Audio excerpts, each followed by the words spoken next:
Mukhang muling napasok sa kontrobersya si Chloe Angelique San Jose matapos niyang magbigay ng maanghang na komento kaugnay ng issue sa pagitan nina Jake Zairus at ng kanyang ina na si Raquel Pempenco. Sa gitna ng pag-usbong ng mga usapin tungkol sa kontrobersyal na libro ni Jake na I Am Jake, maraming netizens ang nagpahayag ng kanilang opinyon tungkol sa revelasyon ng singer tungkol sa kanyang ina. Isa sa mga pinag-usapan sa social media ay ang post ng sikat na social media personality na si Senyora, na kilala sa kanyang mapanuyang mga banat sa mga issue ng showbiz at lipunan. Sa kanyang post, nagbahagi si Senyora ng kanyang saloobin sa umano'y karanasan ni Jake sa ina nitong si Raquel. Aniya, may ganyan palang nanay na tila pagpapahayag ng pagkagulat at pagkadismaya sa mga inilahad ni Jake sa kanyang libro, kung saan idinetalye niya ang umano'y pang-aapo at kawalan ng suporta mula sa kanyang sariling ina noong kasagsagan ng kanyang kasikatan bilang Charis Pempenco. Ngunit ang pinakakumurot sa atensyon ng netizens ay ang hindi inaasahang komento ni Chloe San Jose sa naturang post. Mapapansin sa comment section na tila hindi napigilan ni Chloe ang kanyang sarili na magbigay ng opinyon.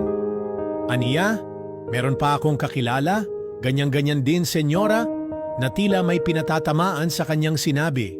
Agad na naging usap-usapan ng komento ni Chloe, lalo na't kasalukuyan pa ring laman ng balita ang tensyon sa pagitan ni Carlos Yulo at ng kanyang ina na si Angelica Yulo. Marami sa mga netizens ang nagsabing tila nagpaparinig si Chloe sa pamilya Yulo na matagal ng usap-usapan sa social media dahil sa lumalalang hidwaan sa pagitan ng Olympic champion at ng kanyang sariling ina. Hindi naman pinalagpas ni Senyora ang komento ni Chloe at pabirong sinagot ito ng, "Chloe, yan ka na naman, kaya gigil sa'yo mga matatanda eh," na agad namang umani ng libu-libong reaksyon mula sa netizens. Bagamat hindi direktang binanggit ni Chloe kung sino ang kanyang pinatutungkulan, marami ang nagsasabing may bahid ng patutsada ang kanyang pahayag sa naging hidwaan ni na Carlos at ng kanyang ina.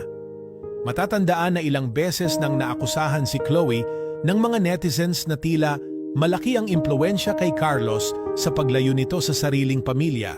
Mula nang sumiklab ang issue sa pagitan ng Yulo family, hindi na mabilang ang mga espekulasyon na si Chloe ang isa sa mga dahilan ng lumalalang hidwaan sa pamilya ng gymnast. Ang naging pahayag pa mismo ng bunsong kapatid ni Carlos na si Carl Jarrell Eldrew Yulo ay tila nagpatibay sa hinala ng marami. Sa isang viral interview, emosyonal na inamin ni Carl na miss na niya ang kanyang kuya Carlos at naniniwala siyang ang relasyon nito kay Chloe ang naging dahilan ng kanilang paglalayo.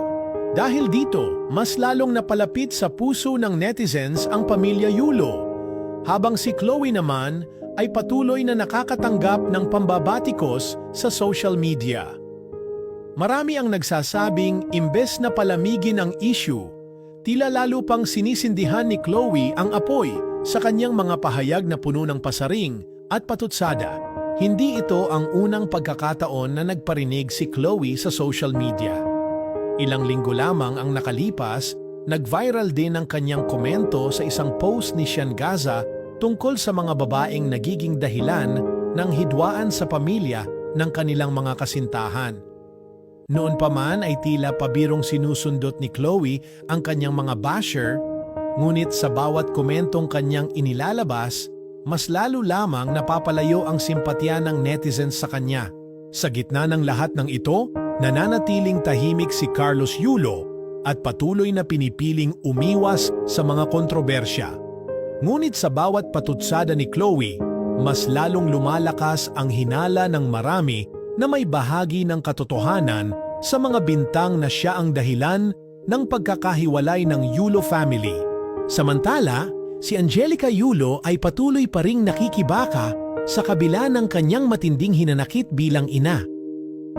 Maging ang lolo ni Carlos na si Teodoro Yulo ay hayagang nagpahayag ng kanyang pagkadismaya sa nangyayari sa kanilang pamilya na tila ba mas pinili ng kanilang apo ang isang relasyon kaysa sa sariling pamilya na sumuporta sa kanya mula pagkabata.